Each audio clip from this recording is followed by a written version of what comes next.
Hi there guys, I hope you are having a good day. Now, Billy Joe Saunders beats Martin Murray with a very comfortable unanimous decision. Very one-sided in favour of Billy Joe Saunders. Now in this fight, Billy Joe Saunders looked sharper than he did in his last fight, which was over a year ago now. So there was a bit of ring rust, but still, he was putting in a good performance, albeit against a 38-year-old Martin Murray. No disrespect, but Billy Joe Saunders does need to go on and face a top level opposition now. He needs to face someone who's in the top 10 in the super middleweight division. That is what he needs to do. Now obviously Canelo was going to be someone that he wanted to face, but someone he could not. Now the WBO have called their mandatory, so unless Billy Joe Saunders sorts out a fight in the next 10 days, say like Canelo Alvarez or Demetrius Andrade, his mandatory will be called and it will be Zach Parker.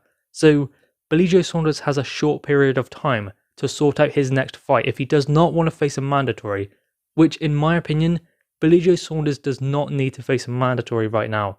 He needs some momentum, because Zach Parker is a very good fighter, but I think that Billy Joe Saunders has a bigger fish to fry, with the sense that he hasn't had that kind of a fight yet.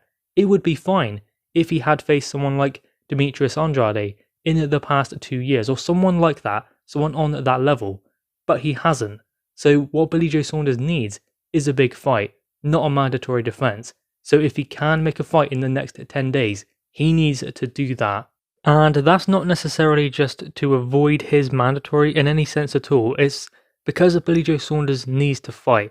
Billy Joe Saunders' career has been plagued by inactivity, and he is a good fighter. He is a great talent, but we don't know how good he is. We need to see that in the ring. But, I mean, one fight in the past year.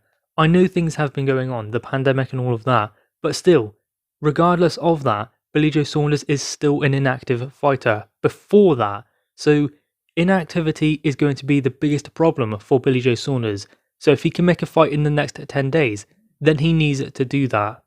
Because realistically at this point in Billy Joe Saunders' career, he needs a week, 2 weeks off at the most, then go back to training camp, go back to looking for an opponent straight away.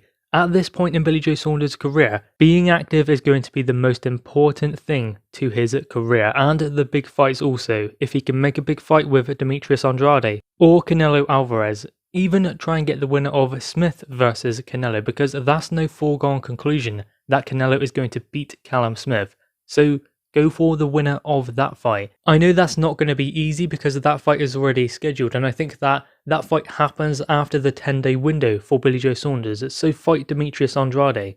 Demetrius Andrade is also looking for a big fight, so why not fight one another? Now, the Zach Parker fight would be a good one for Billy Joe Saunders, but it's not the level of fight or the magnitude that he needs currently.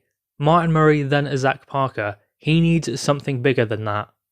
Now, I'm not disrespecting Zach Parker in any way, I'm just saying that Billy Joe Saunders is 30-0 now, and he needs a big name. He needs a big name on his resume, like an Andrade, like a Callum Smith, like a Canelo. He needs these big fights. If they don't happen now, then when are they going to happen? So, if he can do that, if he can make a fight in the next 10 days, then I believe he should try and do that.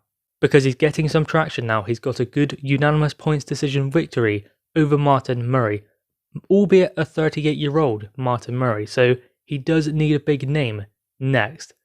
Guys, anyway, what are your thoughts on this? Make sure you leave your thoughts in the comments below, leave a thumbs up, and subscribe if you are new. Thanks guys.